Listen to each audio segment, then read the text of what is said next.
On inside and out then for game 2, and SpaceLobster 1 up. Yeah, so let's see if we see anything different. Last game, LJD did drop a DT into his opponent's base, and certainly got something done with it. Didn't maybe maximize on what could have happened. Definitely got a couple of worker kills, but it would have been nice to see him maybe repeat that, because I don't know how long it took for SpaceLobster to actually have some static detection. But the main thing was that DT is fantastic at pulling your opponent out of position, distracting them so that you can use that minute or so while they're distracted dealing with it to come in and do lethal damage to their expand. So as previously, LJD going to come in, have a look around, be a bit annoying with this worker. But there is going to be a Marine coming out, and that's going to chase that away. LJD with the quick expo though, like it, do like to see it. So looks like that Nexus has gone down pretty sharpish, and he's done the right thing. He's scouted and decided it's safe for me to drop a Nexus. I'm not seeing anything weird. I'm seeing a single Rax at the top of the ramp. Everything's fine. Yeah, so great. Fantastic. All he needs to do now is build all the workers and all the production to capitalize on that much earlier expo. You know, and as I say that, this only now is building its first worker, but you know, the ideas are here. It's all good. So interesting, Forge coming down. Not sure why we're building a Forge. I think I'd have preferred another gateway. You know, is this going to be for an upgrade on units that we don't have? One get as a Protoss on 2 bases isn't enough gets. It's not. So SpaceLobster look with 3 racks, 2 of them with tech labs, and you know, this one actually idle, and the factory also idle. So definitely not maximizing on the potential of this build, you know, because as a 2-on-1 or whatever is a good build, and you can get a lot of units up in a reasonably short space of time, whilst also having a reasonably good economy. But you do need to make sure that your buildings are busy. Always building stuff. Zealot comes in, and that Zealot is mostly just to see what kills it. You send a Zealot up the ramp. It's going to hack away at the first thing it sees. Just gives you an idea of the scope of your opponent's army. How many units have they got? Yeah, Warp Prism coming out, like it. Rallied to here, which is interesting. I think I prefer it rallied over this side. Plenty of space over on this side of the main base to drop stuff in unseen. Get it in your opponent's mineral line. Speaking of which, this Liberator is going to come around the back. And yeah, that's a kind of, we saw a Liberator in the previous game. Not sure what the holdup is. The Liberator is still just parked there. It's going to come in now and try and get some work done. Is this going to coincide? Yeah, it might do. So we might find LJD's well out of position, but the cannon is not, and is going to see the Liberator off. Liberator has to reposition. DT's in the main base.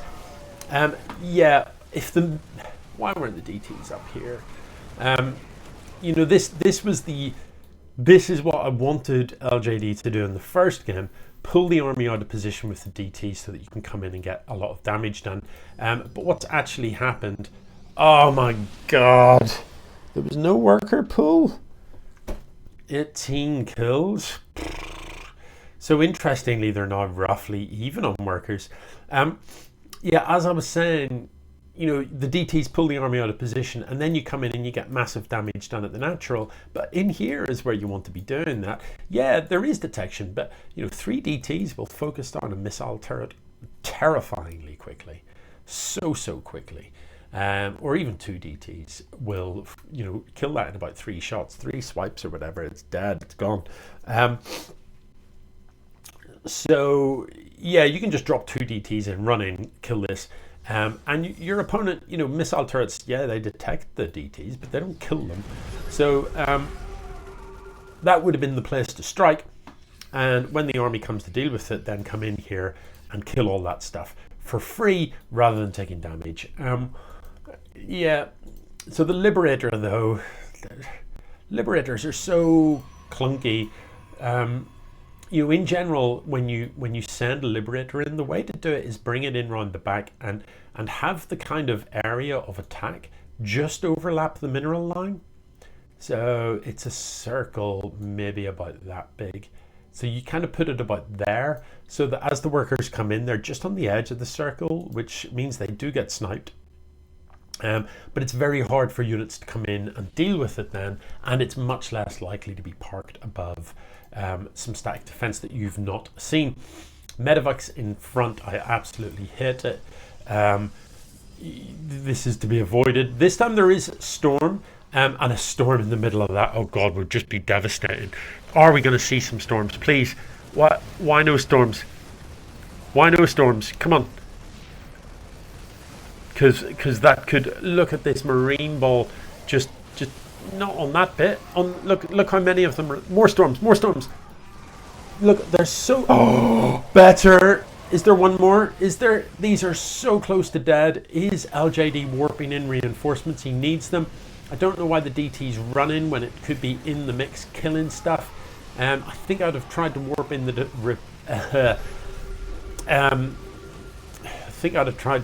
reinforcements out of the range of the stuff.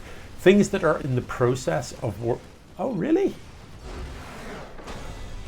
Things in the process of warping in take additional damage. I feel like that was the worker supply isn't radically different here. It's not radically different. To be fair, that is a full energy command center. So, but while you're all right worker supply wise, and you've got 3 bases, so you can build workers very quickly. You've got a reasonable number of warp gates here. This army is like these medevacs. Look how much energy they've got. Literally none. There's no further healing to be done here from these medevacs. And okay, these Ronda Stalkers weren't going to cut it, but chronos onto these and DTs coming in. Really, I think you could have won that. I think you could have beaten that fight, and yeah, you would have had to pull the workers, but the workers attacking with DTs in the mix as well, pretty savage, and I think you could have cleaned that up. I reckon. There was money in the bank, actually not very much gas, but I think that round of stalkers, I think I'd have preferred to see a round of DTs. And up here, and then time that with a worker pool to come in and surround. And yeah, I feel like you could have cleaned it up. The Marines would have started down pretty quickly now that the medevacs are out of energy. And yeah, you would have lost a lot of workers, but you're building workers 3 at a time. Your opponent is not got a 3rd yet, so don't know, maybe not. Anyway, it's GG.